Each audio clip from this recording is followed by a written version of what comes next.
Cronkite News starts now.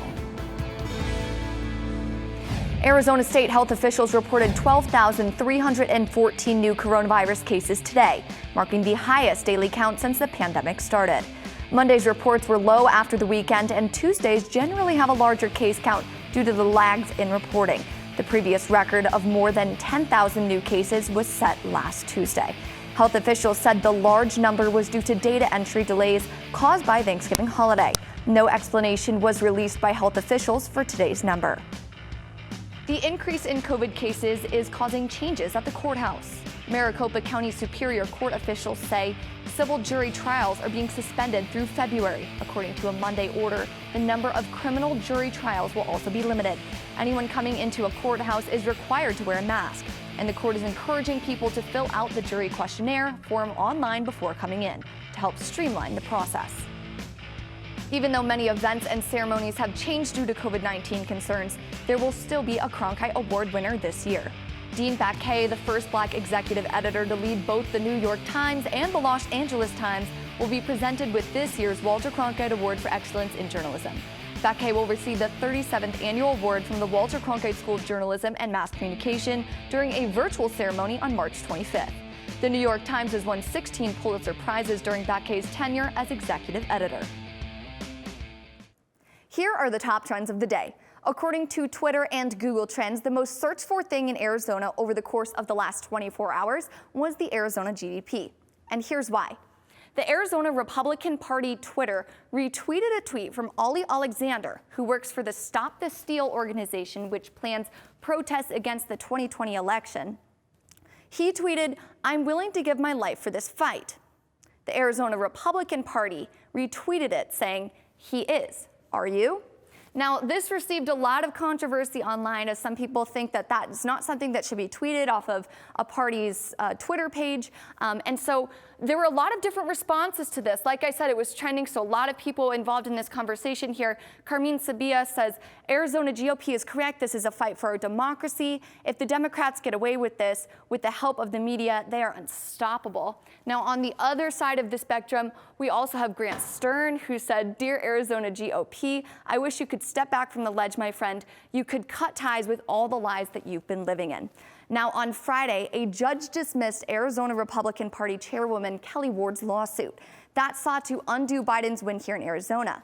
The judge said that the Ward failed to prove fraud on Friday. Ward filed an appeal with the Arizona Supreme Court, and no evidence of voter fraud or election fraud has emerged during this election season in Arizona. Now, switching the spectrum a little bit, as you know, the holiday season is approaching, and we are coming up on an annual family tradition, the Elf on the Shelf.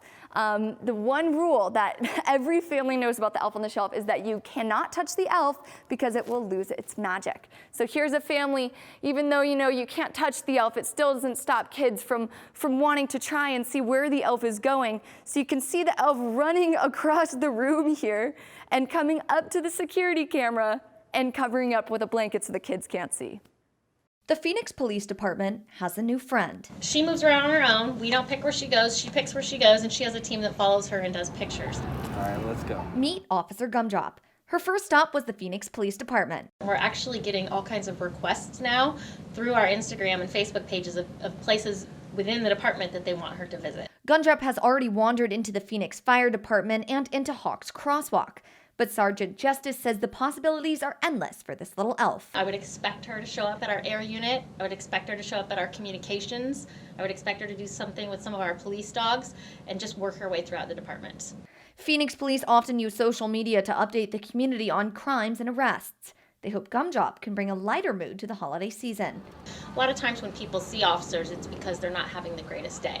So we wanted to kind of give people an opportunity to engage and communicate with officers in a lighter way. You can follow Gumdrop's journey on Facebook, Instagram, and Twitter at Phoenix Police. Caitlin Keenahan, Cronkite News. It's no secret that animals can be effective healers. Reporter Abigail Verwick takes us outside to learn about a unique therapy that's benefiting a variety of people. When most people think about animal-assisted therapy, their mind goes to their favorite four-legged friend with paws. But I think you get to bond with them more when you get to groom them. So you get to bond it from two different ways, two different things you get to bond them with. But Ravanna traded a dog leash for a saddle because her four-legged friend is a bit larger. This is TJ. He's one of several horses at Horses Help in Phoenix used in equine-assisted therapy with riders like Ravanna. Ravanna's mother says since starting horse therapy in 2014, her daughter has found something that improves her focus, boosts her confidence, and gives her joy. Ravanna needed to be a part of something. There's not a lot of things that special kids could be a part of where they don't get lost in the crowd. The bond between horses and humans dates back centuries. However, therapeutic riding was not widely introduced until the 1960s. Today, equine-assisted therapy helps build emotional awareness, self-confidence, and empathy. According to the Professional Association of Therapeutic Horsemanship International, there are more than 850 accredited equine therapy centers in the United States. The therapy is most commonly used to treat those with cerebral palsy, muscular dystrophy, autism, and attention deficit hyperactivity disorder. It's interesting, just the fact that they can get that kind of feedback. It spoke a lot about how the horse senses where they're at and adjusts to what the horse feels is best for both of them. Equine therapy is used for more than just physical and cognitive disabilities. Horses are also used to help veterans heal from traumatic events. So that immediate feedback is what's so therapeutic for our clients. Abigail Verwick, Cronkite News. Coming up next on Cronkite News, the new border wall is going up quickly. But what steps are being taken to protect wildlife? That story coming up. And ahead on Break It Down, we talk about struggles with mental health this holiday season. So where did it all start for you, wanting to be a vet? There was a small city farm at the back of my school. I developed a real love for the animals there. Ah, well, you see, the animals are the easy part. It's the people cause all the bother. All creatures, great and small. On Masterpiece. Coming in January to Arizona PBS. I think he was a terrific father sometimes. I think that he was a loving husband sometimes. I think he was like so many people, except this enormous talent. Hemingway is very complicated. I hate the myth of Hemingway.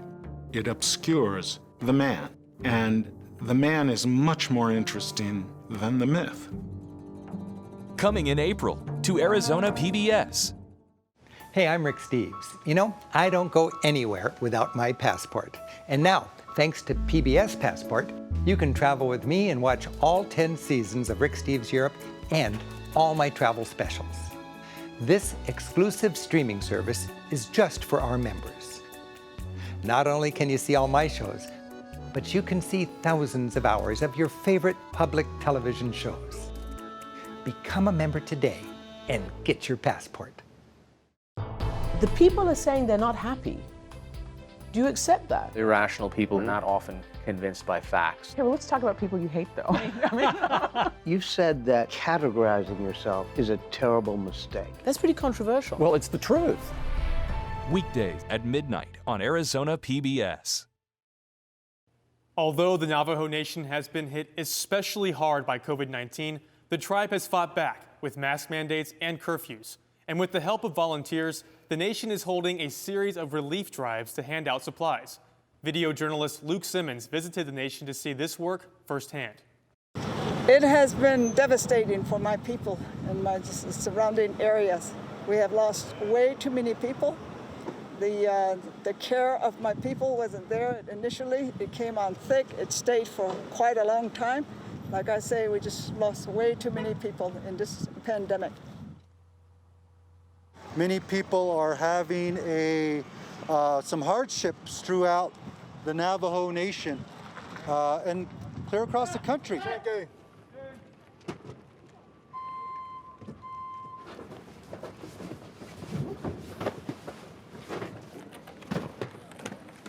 These food and supply distributions are helping a lot of our families here on the Navajo Nation get through the week, and most importantly, they're staying home a little bit more.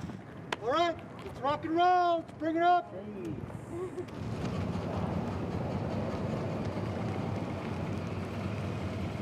We received the CARES Act funding a little late, a lot late. What we're doing right now is utilizing some of those monies so that we can get families that are struggling in our communities here on the Navajo Nation with food and hygiene kits so that they can have masks available, because we mandate masks in public now.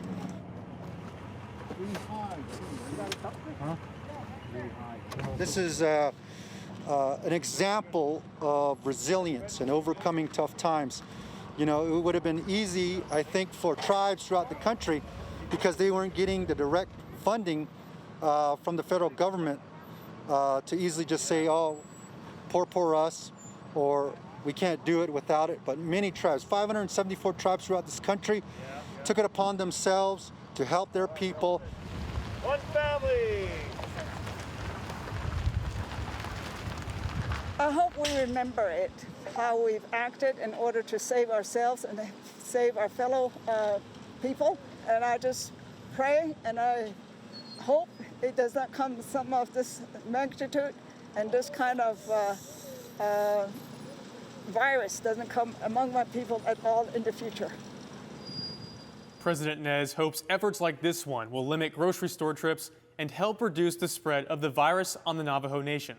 The U.S.-Mexico border wall is continuing to go up quickly, affecting a number of Arizona wildlife reserves and concerning environmentalists. Cronkite News reporter Kylie Cochran shows us one environmental step the U.S. Customs and Border Patrol is taking. But is it enough? Right now, they're blasting through wilderness areas in the Palancillo Mountains, Guadalupe Canyon. They are blasting through the Pajarito Mountains. All for one of the largest public works projects in American history, the border wall. This is one of the most biologically diverse places in North America, and it's a critical crossroads on the North American continent. Miles Trapphagen, a Borderlands program coordinator for Wildlands Network, said the 30-foot tall steel structure affects more than just human migration. The impacts that go along with this are related to just directly walling off migration routes for a lot of wildlife species. These are a series of motion-activated wildlife cameras installed by the nonpartisan environmental group in Arizona's San Bernardino Valley. They observe the wall's impact on jaguars and javelina. In fact, people refer to San Bernardino Refuge as a pig farm because there was just so many javelina there. And now they're becoming more rare. But the wall doesn't just affect larger animals. The natural inclination is to think about, okay, of course a bird is just going to fly over the wall. And it doesn't matter if it's 4 meters or 9 meters tall. And if it. Aaron Flesch is a researcher at the University of Arizona. He's studied the impact of human infrastructure on pygmy owls. These animals can't physically fly over a border wall. It's just like so many other critters that these landscape features create kind of a behavioral barrier, if you will. Customs and Border Protection has announced they're building 43 small animal wildlife passages along 63 miles of the Tucson Wall sector. Well, the wildlife passages that they're talking about are really, I would call them absurd. The wall is the size of this piece of printer paper, just 8.5 by 11 inches. According to a CBP statement, the purpose of the passages is to allow for larger animals to pass through. Flesch considers the passages to be a step in the right direction. But it will help some things like quail and roadrunners and maybe turkeys and maybe smaller tortoises. The issue with that is that they need to be frequent enough in space to foster that kind of exchange. Flesch and Trapphagen agree that the bigger issue is the 2005 Real ID Act. The law concerns security, but includes waiving regulations that interfere with construction of physical barriers at borders. The Department of Homeland Security is using it to waive dozens of environmental laws during the wall's construction. Really destroying an environmental treasure here and basically altering the evolutionary history of North America with these border walls. The wall's long-term effects on wildlife still remain to be seen. Kylie Cochran, Cronkite News. The CBP has announced an additional 50 wildlife passages on top of the 43 already going up in the Tucson sector. They're expected to be completed by the end of 2020. Inconsistency has led to a major increase in depression and anxiety rates in young athletes.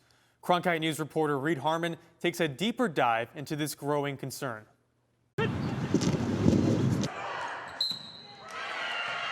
68%.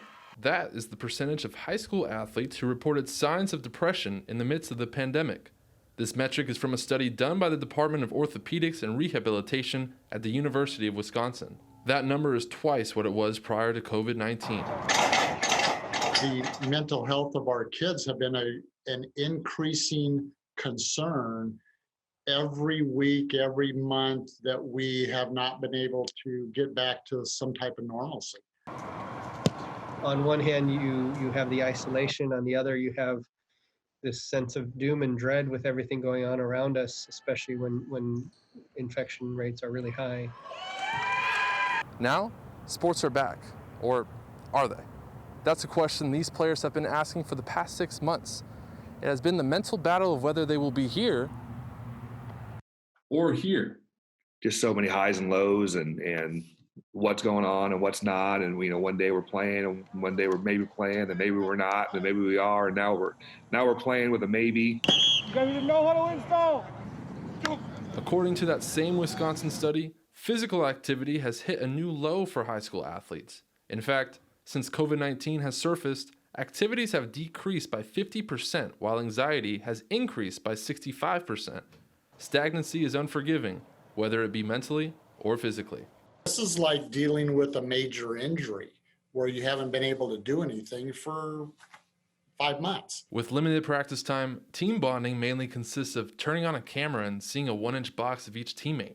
When teams get the green light to return to the field, the green light on the camera will finally be turned off. Not being able to be there for them, is tough. I mean, I'm there for them, but not completely understanding, what they're going through. In the meantime, practices will continue, but uncertainty remains the same.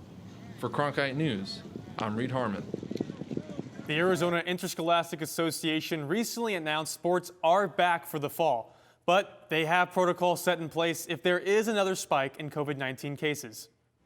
That's it for Cronkite News tonight. Thanks for joining us. For top Arizona stories anytime, go to cronkitenews.azpbs.org.